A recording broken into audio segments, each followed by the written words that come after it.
Io adesso mi trovo a Motta da Fermo, in provincia di Messina. Piccolo comune della Valle della Lesa, si pensa che tragga origine da un nucleo di bizantini provenienti dall'antica città di Alesa, che in quest'area fondarono il casale di Sparto, toponimo che tradotto dal greco vuol dire ginestra, ad indicare quanto questo arbusto crescesse rigoglioso su queste colline. Il popolamento interno della Valle della Lesa, in risposta alle aggressioni sempre più frequenti degli arabi, toccò anche per Castel di Lucio, Tusa, Reitano, Santo Stefano di Camastra e Pettineo. Nel 1380, dopo diversi passaggi di proprietà, il cavaliere Muccio Albamonte, alias Di Fermo, poiché proveniente dalla località Fermo, nelle Marche, ripopola il casale di Sparto e ne diviene barone. Così il casale viene denominato la Motta di Muccio di Fermo, fino a modificarsi nei giorni nostri in Motta da Fermo, la cui prima parola, motta, è di derivazione latina e vuol dire roccaforte. A dominare il paese è il castello, fortezza datata XII-XIII secolo, che originariamente doveva presidiare tutta la fiumara di Alesa. Del castello è rimasto qualche muro perimetrale, 2 bastioni sul fronte settentrionale e 2 ambienti con volta a botte, ora adibiti a cappella e a sagrestia. Curiosa è anche la torre di Torre Muzza, torre costiera quattrocentesca, trovata in stato di rudere da Camillo Camigliani, fu riparata alla fine del Cinquecento e utilizzata nuovamente a scopo militare e strategico durante la Seconda Guerra Mondiale.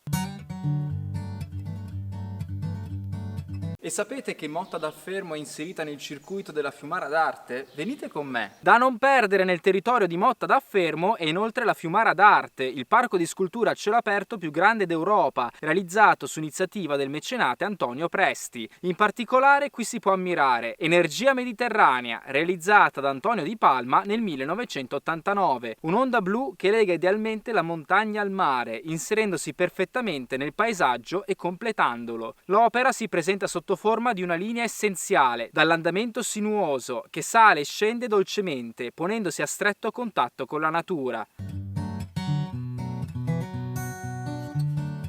Piramide al 38° parallelo di Mauro Staccioli, realizzata nel 2010. Costruita su un'altura prospiciente gli scavi di Alesa, questa piramide si trova esattamente in corrispondenza del 38° parallelo e ogni lato segue esattamente i 3 assi della Sicilia. L'opera si mostra come un tetraedro in acciaio Corten che domina tutto il paesaggio circostante. Lungo lo spigolo occidentale è presente una fessura che permette di accogliere e di catturare il raggio del sole all'interno della piramide. Questo taglio corrisponde al tramonto del sole durante il solstizio d'estate. La stanza interna, raggiungibile attraverso un tunnel, è costituita da delle enormi pietre disposte a spirale, simbolo del ciclo eterno e dell'irreversibile scorrere del tempo. Ed un enorme grazie va al comune di Motta da Fermo e all'Agriturismo Pattina che mi hanno ospitato e permesso di realizzare questo video. Grazie! Ciao! Ciao!